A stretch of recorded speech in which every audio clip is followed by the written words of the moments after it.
في رقم غامض كده ومدهش بيظهر في أماكن غير متوقعة خالص. من الرياضيات القديمة لحد الفن والطبيعة. ولحد النهاردة بيلهم أعظم العقول.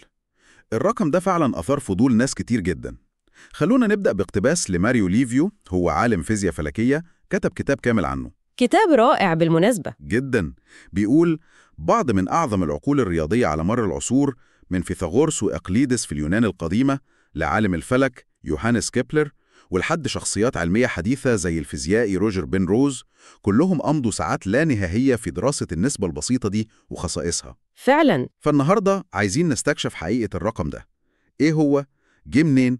وفين بيظهر بجد؟ وفين بقى مجرد أسطورة؟ تمام، الرقم ده هو النسبة الذهبية، وبنرمز له بالحرف اليوناني فاي. فالفكرة الأساسية بتاعته بسيطة جدا في تعريفها. إزاي؟ بص، تخيل معايا عندنا خط مستقيم مم. وعايزين نقسمه لجزئين، جزء طويل وجزء قصير. أوكي. التقسيمة دي بتبقى ذهبية لو نسبة طول الخط كله للجزء الطويل هياها بالظبط نفس نسبة الجزء الطويل للجزء القصير. يعني النسبة بتتكرر. بالظبط. القيمة التقريبية للنسبة دي هي حوالي 1.618. وعبر التاريخ بقى كان ليها أسماء كتير. إقليدس سماها النسبة القصوى والمتوسطة. اسم رياضي بحت. جدا. لحد ما جه في عصر النهضة عالم رياضيات اسمه لوكا باتشولي وسماها النسبة الإلهية، وده الاسم اللي اداها هالة من الغموض والقدسية دي. طيب، خلينا نفكك الموضوع ده شوية. يعني إيه اللي يخلي النسبة دي بالذات مميزة رياضياً عن أي رقم تاني؟ يعني ليه مش 1.5 أو 1.7 مثلاً؟ إيه السر في 1.618 ده؟ بصي، السر في خصائصها الرياضية اللي مش موجودة في أي رقم تاني بنفس الشكل. أولاً، زي ما المصادر بتوضح، النسبة الذهبية هي عدد غير نسبي. يعني إيه غير نسبي؟ يعني مستحيل تكتبه على شكل كسر بسيط زي مثلا 3/2.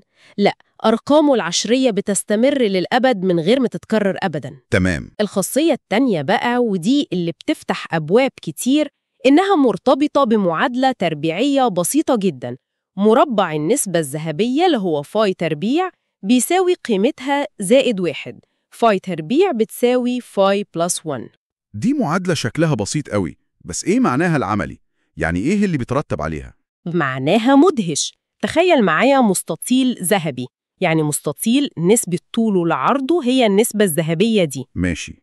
لو جينا من المستطيل ده وقصينا مربع كامل، يعني مربع طول ضلعه هو عرض المستطيل، تفتكر الجزء اللي هيفضل هيكون إيه؟ مستطيل تاني أصغر. مش بس مستطيل أصغر، هيكون مستطيل ذهبي تاني بنفس النسبة الأصلية. وممكن نكرر العملية دي للأبد، كل مرة نقص مربع يتبقى لنا مستطيل ذهبي أصغر وأصغر. لحظة واحدة، ده معناه إن الشكل ده بيحتوي على نسخة لا نهائية من نفسه؟ دي فكرة غريبة جدا. أيوة. كأننا بنشوف فكرة اللانهاية جوه شكل محدود.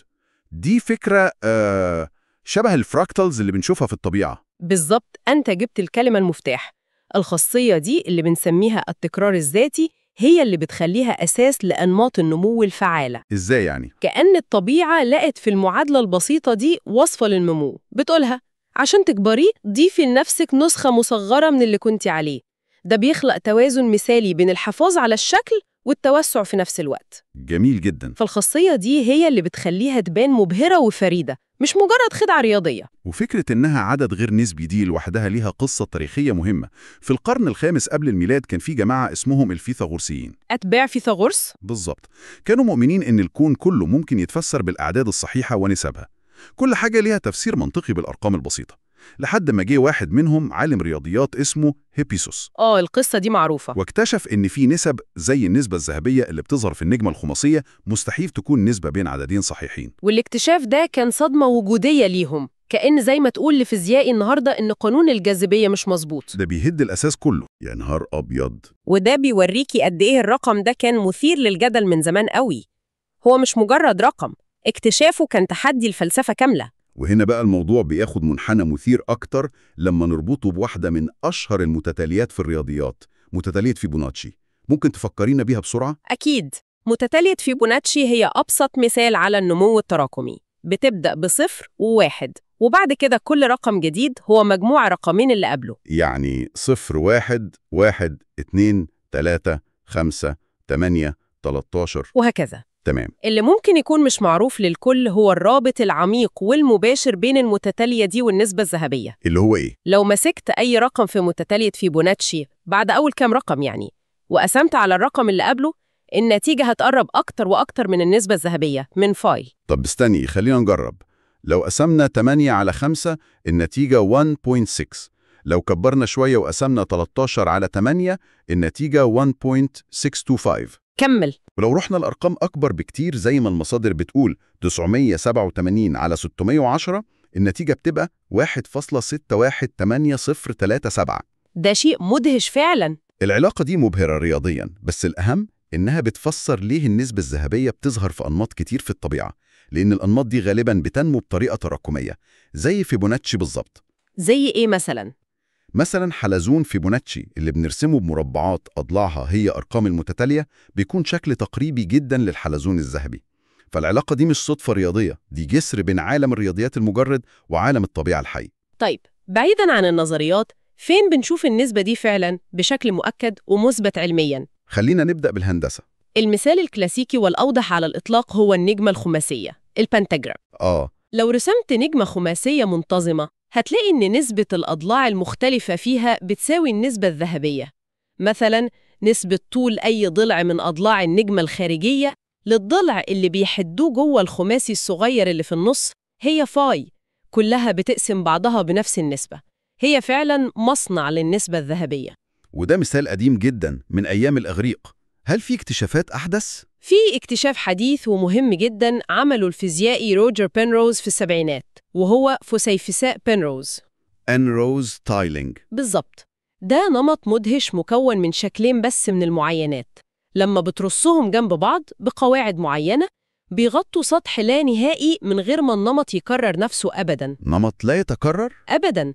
واللي يهمنا هنا إن أبعاد وزوايا الشكلين دول مبنية بالكامل على النسبة الذهبية. طيب وإيه أهمية نمط لا يتكرر؟ يعني ليه الاكتشاف ده كان مهم لدرجة إنه ارتبط بجائزة نوبل؟ الفكرة المدهشة إن العلماء كانوا فاكرين إن البلورات في الطبيعة زي الملح لازم نمط ترتيب الذرات فيها يكون متكرر عشان تبقى مادة صلبة ومنتظمة. ده المنطقي. اكتشاف بنروز كان لعبة رياضية في الأول، لحد ما جه عالم اسمه دان شيختمان واكتشف في المعمل سبيكة معدنية الذرات فيها مترتبة بنفس نمط فسيفساء بنروز. معقول؟ ده أثبت وجود نوع جديد تماماً من المادة، مادة منظمة بس نمطها مش بيتكرر، وده غير فهمنا الأساسي للمادة الصلبة، وكان اكتشاف يستاهل جائزة نوبل في الكيمياء. يعني النسبة دي بتظهر في الأنماط الهندسية المجردة وبتوصل لحد فيزياء المادة؟ السؤال بقى، هل الطبيعة نفسها في تطورها وصلت لنفس الحلول الرياضية دي؟ وصلت لها وبكفاءة مذهلة.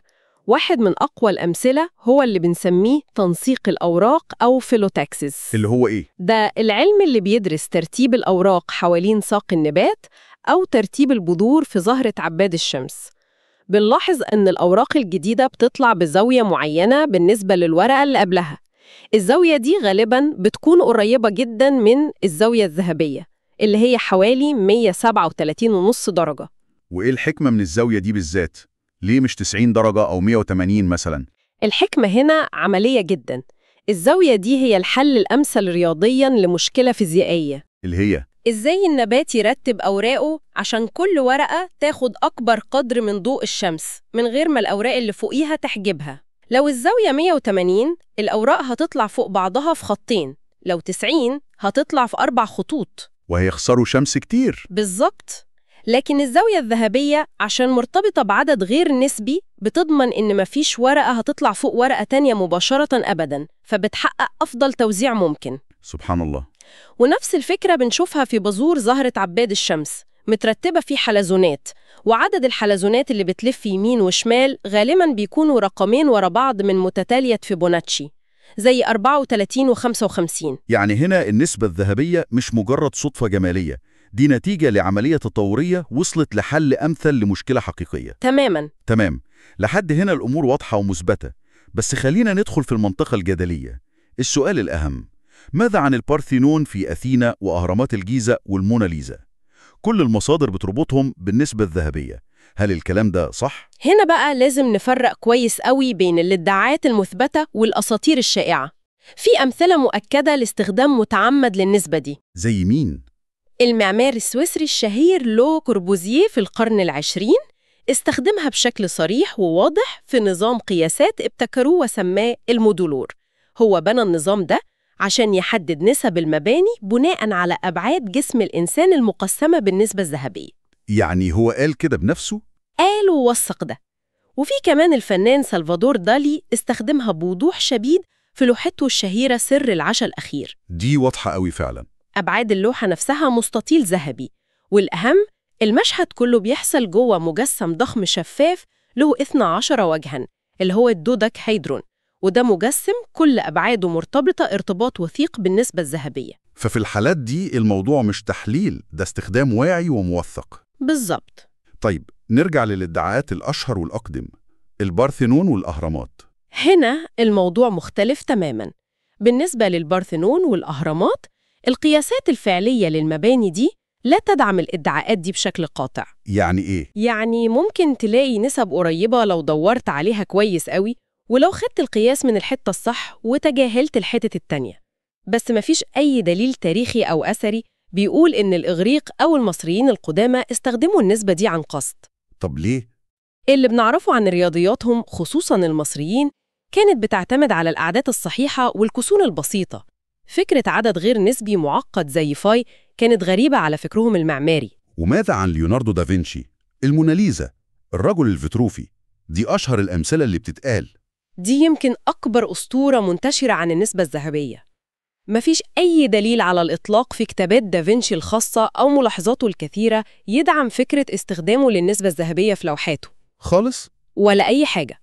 هو رسم أشكال هندسية لكتاب صديقه لوكا باتشولي النسبة الإلهية، فبالتأكيد كان يعرفها رياضياً، لكن تطبيقها في لوحاته زي الموناليزا ده مجرد تخمين حديث. يعني الناس اللي بترسم مستطيلات وحلزونات فوق اللوحة دي ده تحليل بأثر رجعي، بيرسموا خطوط بشكل عشوائي لحد ما يلاقوا حاجة شكلها مناسب. مفيش أي دليل من دافنشي نفسه يدعم ده. ونفس الكلام على الرجل الفيتروفي، النسب اللي دافنشي ذكرها في النص بتاعه كلها نسب أعداد صحيحة وبسيطة. وفي كمان مثال شهير في الطبيعة طلع غلط، صح؟ أصداف النوتيلس دايماً بتتقدم على إنها المثال المثالي للحلزون الذهبي، والحقيقة إنها مثال جميل جداً على الحلزون اللوغاريتمي لكن مش الذهبي. إيه الفرق؟ الحلزون اللوغاريتمي هو أي حلزون بيحافظ على شكله وهو بيكبر، بس معدل نموه ممكن يكون أي رقم، مش شرط 1.618. حلزون النوتيلس ليه معدل نمو خاص بيه قريب، لكن مش هو النسبة الذهبية. غريبة. يعني حتى أشهر مثال بنضربه في الطبيعة طلع مش دقيق. ده يخلينا نفكر، إحنا بنشوف النسبة دي عشان هي موجودة فعلا ولا عشان إحنا عايزين نشوفها؟ بالظبط، ده سؤال مهم جداً. في ميل إنساني للبحث عن أنماط وقواعد خفية بتحكم العالم، والنسبة الذهبية بتقدم نفسها كمرشح مثالي للقاعدة دي. جاذبيتها بتخلي الناس تدور عليها في كل حتة، وأحياناً تشوفها حتى لو ما كانتش موجودة. في ختام نقاشنا وبعد ما فرقنا بين الحقيقة والأسطورة، خلينا نبص على تطبيقات النسبة الذهبية الحديثة. هل لسه ليها استخدام عملي النهاردة بعيداً عن الفن والنظريات الجمالية؟ والإجابة وده يمكن أكتر جزء مثير للدهشة. بعيداً عن الفن والطبيعة، النسبة الذهبية بتستخدم اليوم في مجالات عملية بحتة زي علوم الكمبيوتر والتحسين أو الأوبتمايزيشن. إزاي؟ على سبيل المثال، في خوارزمية فعالة جداً اسمها بحث القسم الذهبي Golden Section Search. وإيه فايدة الخوارزمية دي؟ بص، تخيل إنك بتدور على أعلى قمة في سلسلة جبال، بس أنت أعمى وما تقدرش تشوف غير النقطة اللي أنت واقف عليها والنقط اللي حواليك. تمام. الخوارزمية دي بتستخدم النسبة الذهبية عشان تقلل بشكل كبير جداً عدد الخطوات اللي محتاجها عشان توصل للقمة بأكبر كفاءة ممكنة. هي طريقة ذكية جداً لتضييق نطاق البحث، وده مفيد في حل مشاكل كتير في الهندسة والبرمجة والتحليل المالي. ده استخدام عملي جدا. هل في أمثلة تانية؟ مثال لطيف جداً من وكالة ناسا. لما كانوا بيصمموا القمر الصناعي ستارشاين 3 كانوا محتاجين يوزعوا 1500 مراية صغيرة على سطحه الكروي بشكل متساوي قدر الإمكان. عشان إيه؟ عشان الطلاب من الأرض يقدروا يعكسوا عليها أشعة ليزر. الطريقة اللي استخدموها كانت مبنية على تقسيم الكرة لشرائح ووضع المرايا في كل شريحة على مسافات زاوية تحددها الزاوية الذهبية. وده ضمن توزيع متجانس للمرايا. بالظبط، وبكفاءة عالية جداً. مدهش. من نسبة إلهية في الفن القديم لخوارزمية كمبيوتر وقمر صناعي، ده بيغير نظرتنا للرقم ده تماماً. وهنا النقطة الختامية اللي بتثير التفكير. النسبة القديمة دي اللي وصفت بأنها إلهية وسر الجمال الكوني، وجدت لنفسها دور عملي جديد وحيوي في عالم التكنولوجيا والخوارزميات. هي مش مجرد قطعة أثرية في متحف الرياضيات. لا، دي أداة فعالة لحل المشاكل. تماماً. وده يخلينا نسأل، كان فكرة رياضية قديمة تانية ممكن تكون لسه كامنة في كتب التاريخ ومستنية بس إننا نكتشف تطبيقاتها الجديدة في حل مشاكلنا المعاصرة؟ الجمال القديم ممكن جداً يكون هو مفتاح الكفاءة في المستقبل.